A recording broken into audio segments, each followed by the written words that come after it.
Alright guys, welcome back to Formula 1 news. Charles Leclerc takes the 16th pole position of his career at the French Grand Prix, but many are suggesting that it's Max Verstappen's race to lose tomorrow, with an advantage potentially in tyre degradation and also in straight line speed. Are Red Bull once again favourites for tomorrow's race? Very much intrigued to your thoughts in the comment section below. Hit the like button if you enjoy, subscribe if you are new as always. One of the key advantages Red Bull will have is from a strategic perspective, because Carlos Sainz will not be joining his team at Charles Leclerc at the front of the grid. Looking at the race or looking at the quali pace today, it probably would have been a 1-2 for Ferrari, but Sainz will be at the back. He's taken a lot of penalties, a fourth internal combustion engine, well, as you can see, many new parts. Each of these correspond to a 10-place grid penalty, so as many people were saying in the reply here, he's going to be starting from back in Monaco, but again, they basically just say, okay, look, whatever, start from the back of the grid. He'll actually be starting from P19, because Kevin Magnussen in the Haas, interestingly, Ferrari-powered cars, are going to do exactly the same thing. So Sainz will be P19 with an awful lot of pace, probably the fastest driver this weekend. Let's dive straight into quali. Difficult again at time for Pierre Gasly, in front of his home crowd. Honestly, even with their upgrades seemingly working, it's been a tough time for Gasly this year. The car is pretty bad compared to last season's AlphaTauri, but individually Gasly's not really been performing the same way. I was really happy for Vettel at least making it into Q2 this time, but Mick Schumacher, that was a difficult one for him, and guanyu as well. He had a bit of a snap of oversteer moment, I think, during sector 1, or maybe it was sector 2, I forget exactly. And anyway, he didn't manage to improve on his time, went out Q1, but Mick would have been, I think, through to at least Q2, and Magnussen honestly put in a good time in the Haas, but he went outside track limits during sector 1, and they were actually trying to fight this one and say to the FIA, no, they actually weren't outside track limits. I mean, looking at it, he probably was outside track limits, and if the FIA says he was and they looked into it, then more than likely he was, so they were confident that they were going to get their way and go for it again, but turns out Mick Schumacher, despite a great couple of races, now out in Q1, will be starting pretty much from all the way at the back, so not ideal for Mick at all. See if he can make any progress in the race tomorrow. This is P11 through P15, Albon P15, Vettel P14, Bottas looked pretty good but couldn't quite make it out of Q2, Ocon and then Riccardo, so once again Alonso outperforming Ocon in qualifying, albeit of course the race results have been the other way around, and Riccardo will start of course these drivers slightly higher than this because Magnussen and Sainz made it through, and Riccardo will be P9 on the grid tomorrow. Now in the final Q3, Leclerc versus Verstappen, it looked like it was going to be the battle for pole position. I always felt like there was more to come from the Ferrari because Carlos Sainz went out in Q2, didn't need to do any laps really, Carlos Sainz, apart from just to make it through to the third qualifying session, just so he could give a tow to Charles Leclerc, kind of in a similar way to what happened with Verstappen and Perez last year at Abu Dhabi down the back straight there, where Perez tried to give Verstappen an advantage in terms of qualifying pace. Ferrari had the same idea and actually miraculously executed a good strategy here, it seems. On the first runs, Leclerc was marginally faster than Verstappen, and on the second runs, it was rather a significant advantage, and Sainz put in a monstrous time of a 31.0, was it, in Q2, and if he'd have kept going at that pace with the improvements that we were seeing for many cars, Sainz probably would have been on pole, and he was honestly looking like the best driver this weekend so far, so frustrating for him to be at the back of the grid, but I'm sure he can make good progress. But the cars were pretty much neck and neck through sector 1 and 2, the Ferrari and the Red Bull, but the Ferrari is so good in sector 3, it's actually kind of absurd. Gained practically all the time on Verstappen there and finished 0.3 up on them, so a rather quick time for Leclerc at the end of the day. Ferrari make the strategy work, but they will only have one driver, of course, at the front of the grid, and as Charles says, without Carlos giving me a tow, it would have been much closer. Probably the tow was worth maybe a 1/10 of a second, maybe a 1/10 and a half. Still the Ferrari would have been on pole, I'm pretty sure, no matter what happened, because I was actually looking at Anthony Davidson's analysis, and Max Verstappen was actually gaining quite significantly on Charles Leclerc through that kind of that flat out corner, even though he had the tow from Carlos Sainz. So it does seem like the straight line speed differential, especially with the DRS flap closed, is massive for the Red Bull. That is a rather big deal, because without the DRS with Charles Leclerc in front, then it seems like, especially with the DRS for Red Bull of Max Verstappen behind, could be a massive straight line speed differential, which might well give Red Bull the edge when we get to the race tomorrow. This also rather incredible. Charles Leclerc now moves, in terms of Ferrari drivers, to the third highest driver of all time in terms of pole positions. Now taking his 16th pole position of his career with Ferrari. Honestly, that is kind of remarkable how many poles he has achieved, but is going to need more race victories, of course, to come. I wanted to mention Mercedes as well, because this weekend was touted to be a massive one for Mercedes. They brought some small upgrades. Hamilton said they only made a few small tweaks, really wasn't anything particularly major. The big upgrades are still to come, but they were expecting much more this weekend.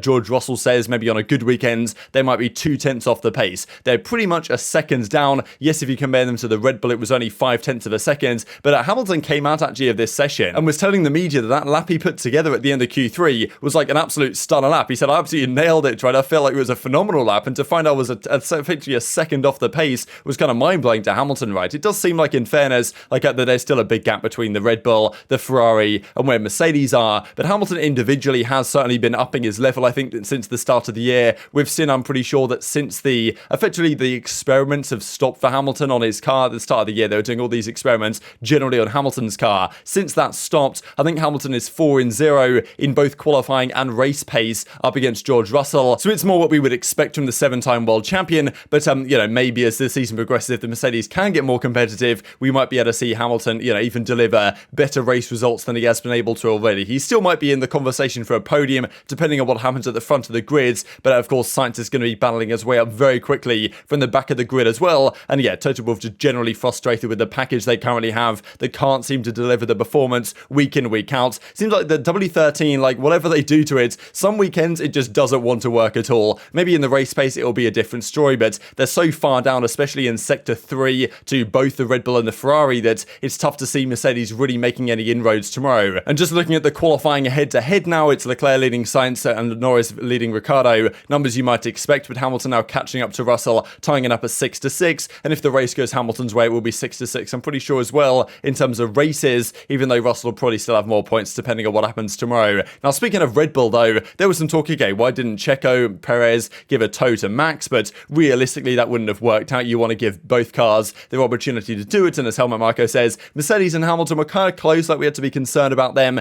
to make sure our drivers still got the good laps in and they were able to achieve. And honestly, if Leclerc had Sainz up there for support, might be a very different story for tomorrow. But with Leclerc on his own up front and seemingly quite surprised about the pace they had in qualifying, to a lot of people it does seem like it's still Max's race to lose, because overtaking round here, especially with the straight line speed advantage, should be kind of simple for Verstappen if he can put his car in the possibility to do exactly that. Of course, one of the advantages that Red Bull have as well is a strategic one, the likes of, okay, they can leave one driver out longer, they can pit one driver earlier, depending on what it's looking like in terms of tyre degradation. Last time out, they didn't have Perez up there to fight, so that was one card playing against Verstappen to a certain degree in Austria. This time out, of course, it'll be a different story, and of course, look, tyre degradation probably will play the key role this weekend. We saw it last time out in Austria, that the Ferrari had better tyre deg, like the tyres were falling off rapidly away from Verstappen, therefore that was pretty much the key reason why they were able to win the race in Austria last time out. Will it be the opposite story this time around? That is what many have suggested, especially based on the race pace indications from Friday's practice, as Verstappen actually says after the session, keeping the tyres alive will be the key. You can have good speed after the start, but they also have to keep it upright. So that's the key thing. Tyre degradation around Paul Ricard is pretty strong indeed, especially around like turn 10, 11, those really fast corners at the start of Sector 3. They can be brutal on the tyres, and everyone really has been trying to figure out, and it seems like everyone has a different opinion on this, is it better to have more or less downforce for the tyre degradation? Theoretically, I think, and this is what happened back in Austria, it's better to go the Ferrari route with slightly more downforce and therefore more drag in the straight, so you're slower on the straights, faster in the corners. That can be better for the tyres, because with more downforce you generate a bit more load into the tyres, they slip around less, they slide around less on the track, they're more planted, and therefore they degrade less, they wear away less than if you have less downforce. However, going through a very fast right-hander, kind of like a Copse Corner-esque corner that turn 10 is, I think it's turn 10, on this track, where Sainz was giving Leclerc the toe, around there with a lot of downforce, you actually really load up those tyres to the point where they get very hot, like maybe hotter than they would with less downforce, and therefore you actually, well, maybe they degrade worse because they're hotter, right? So,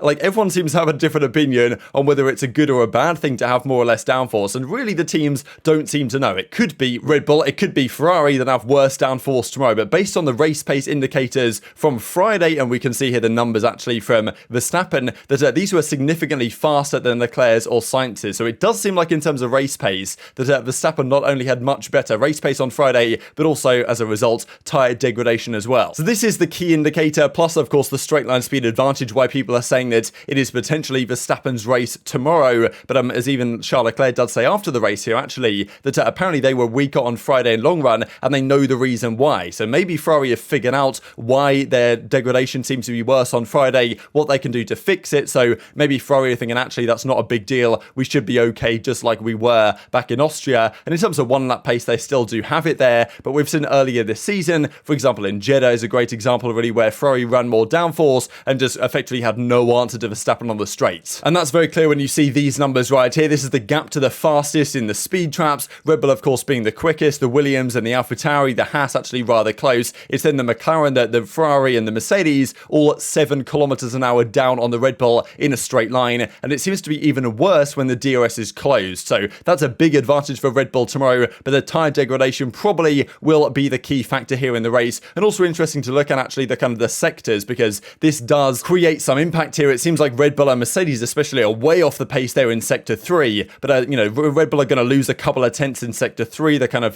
more technical section at the end that's you're going to, the higher downforce really does help you around those faster corners, and they might gain some back, of course, in the second sector with the longer straights. But if Ferrari can pull away a bit in sector 3 and in sector 1, it might be more difficult for Verstappen to overtake, but we know DRS and the slipstream can be pretty powerful, plus the natural advantage that the Red Bull already has in that aspect. So definitely intrigued to your thoughts on this one. Who is the favourite for tomorrow? Charles Leclerc has held his own before against 2 Red Bulls, but can he achieve that this time? How quickly can Sainz come up through the field? Can Sainz potentially get on the podium? Or what's going to happen with the Mercedes? Because if both of them finish the race, there's always the possibility there's some sort of tangle at the front, right? We've gone all this way through the season with no real Leclerc versus Verstappen fireworks in terms of contact, some sort of crash, right? It does seem like as the championship continues to heat up, then it might only be a matter of time until we do get some sort of coming together. Might not happen tomorrow. If it does happen, they probably won't end up in the wall or anything, because that's the way the French circuit is built. But we saw last year Verstappen went off at turn 1. Could still be fireworks to come for the rest of this weekend. But also, I didn't really give too much credit to Lando Norris in the video, so I definitely wanted to mention